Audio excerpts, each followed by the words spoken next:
Imagine a time long past, a time before our modern tools, before engines roared to life, before steel defined our strength, yet humanity dreamed big. They envisioned structures reaching for the sky, monuments to their beliefs, or perhaps to the cosmos itself. Stonehenge stands as a testament to this ambition, a circle of colossal stones rising from the English plain, defying our understanding of ancient capabilities. It is an engineering marvel, born from sheer will and ingenuity. How did they do it? This question echoes through millennia. Consider the Sarsen stones, some weigh over 40 tons. That's the weight of several large elephants, lifted, shaped, placed with astonishing precision, without the aid of powered machinery, without written blueprints as we know them. The people who built Stonehenge possessed a deep knowledge, a knowledge of mechanics, of leverage, of communal effort. They transformed their landscape, using only stone, wood and bone. Stonehenge is more than just heavy rocks. It is a dialogue with the universe, a message from our distant ancestors, a message we are still trying to fully decipher. Stonehenge does not stand in isolation. It rises from Salisbury Plain, a vast chalk plateau in southern England. This landscape itself is ancient, dotted with burial mounds, sprinkled with other prehistoric sites. For thousands of years, this was sacred ground, a place of significance for ancient peoples, long before the first Sarsen was raised. The choice of location was not accidental. It was deliberate, meaningful, part of a larger story. The plain offered resources. The giant Sarsen stones likely came from Marlborough Downs, about 20 miles to the north. The smaller blue stones, a different story, a much longer journey. But the land also offered a canvas, a broad, open stage for this celestial observatory, or perhaps this monumental temple. The gentle undulations of the terrain, the wide sky above, all contributed to its power, its presence, its enduring mystique. This was a bustling ritual landscape, not a desolate, empty space.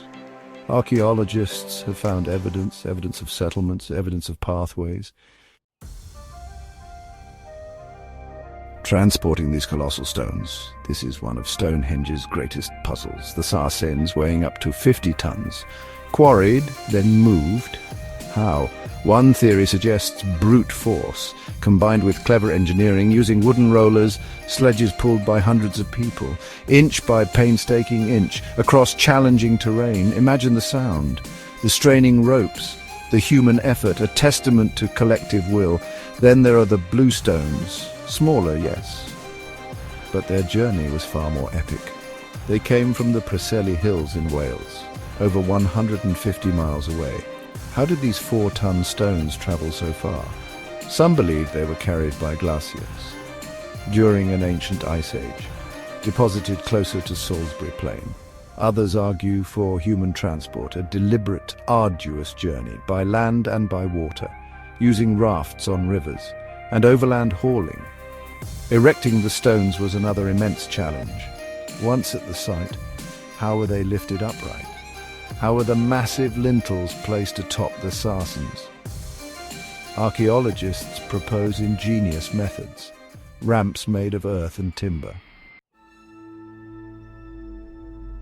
Stonehenge is not just a random collection of stones, it is an ancient astronomical instrument aligned with the heavens with breathtaking precision. The most famous alignment is with the sun. On the summer solstice, the longest day of the year, the sun rises directly over the heel stone as viewed from the center of the circle. Its first rays pierce the heart of the monument, a dramatic spectacle witnessed for thousands of years. This alignment was clearly intentional. It marked a crucial point in the year, the turning of the seasons, important for agriculture, important for ritual, and important for understanding their world. The winter solstice, too, held significance. The shortest day of the year, Stonehenge frames the setting sun. What was Stonehenge for? This is the ultimate question, the one that sparks endless debate. One prominent theory suggests it was a temple, a place for religious ceremonies, for rituals honoring ancestors or nature spirits or celestial deities. The sheer effort involved in its construction points to a profound spiritual significance. This was not a mere functional building, it was a sacred space designed to inspire awe and facilitate connection with the unknown.